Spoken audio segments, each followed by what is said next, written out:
I used to think, like a lot of skeptics, that, okay, I got to give you the fact Jesus is killed by crucifixion. I got you there.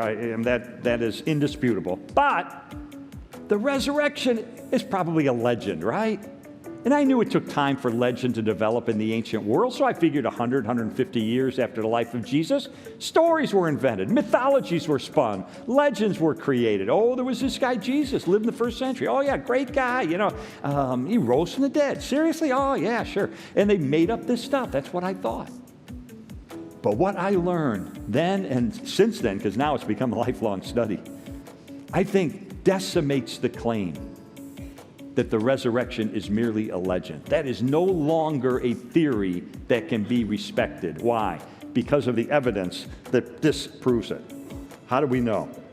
Well, we have preserved for us a creed of the earliest church, a statement of conviction that the first Christians right there in the first century would rally around based on facts that they knew to be true. This creed reports the essence of Christianity. It says Jesus died. Why? For our sins. He was buried. On the third day, he rose from the dead. And then it mentions the specific names of eyewitnesses and groups of eyewitnesses, including skeptics and opponents, whose lives were changed 180 degrees because they encountered the resurrected Jesus. In fact, according to that creed, more than 515 people encountering the resurrected Jesus. So this is a powerful report that Jesus rose from the dead.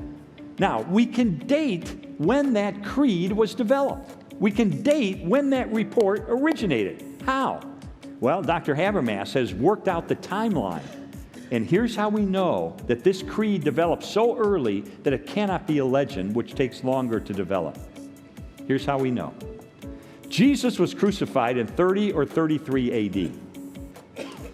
We know, historically, there's no dispute about this, that the Apostle Paul wrote a letter about 22 years after the death of Jesus to the church in Corinth. We call it 1 Corinthians. And in that letter, he reports this creed. If you want to look it up later, it's 1 Corinthians 15, starting at verse 3.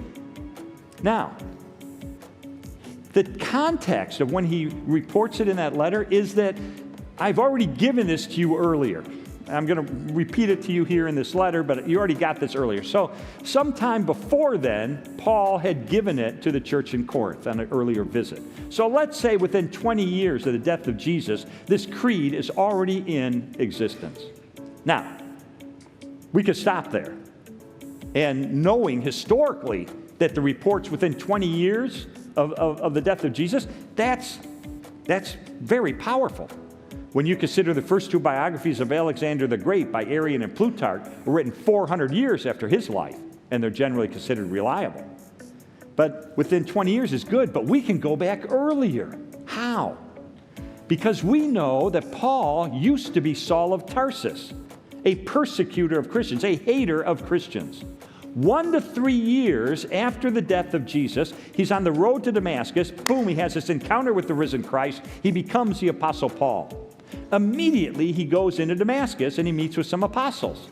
Now, many scholars believe this is when he was given the creed that he later writes in the letter and gives to the church in Corinth. But other scholars say, well, wait a minute, it may have been 3 years later. 3 years later, Paul goes to Jerusalem. And he meets for 15 days with two eyewitnesses to the resurrection who are specifically named in the creed, Peter and James. And he spends 15 days with them. He describes this in the book of Galatians. In fact, the Greek word that he uses to describe this encounter, hysterio, suggests that this was not an encounter where they talked about the weather or they talked about the Super Bowl or whatever. They were talking about important stuff. It was an investigative inquiry. What did you know? What did you see? What did you encounter? They're checking each other out. Many scholars will say this is when he was given the creed. But either way, this means within 1 to 6 years after the death of Jesus, this creed is already in existence. Therefore, the beliefs that make up that creed go back even earlier, virtually to the cross itself.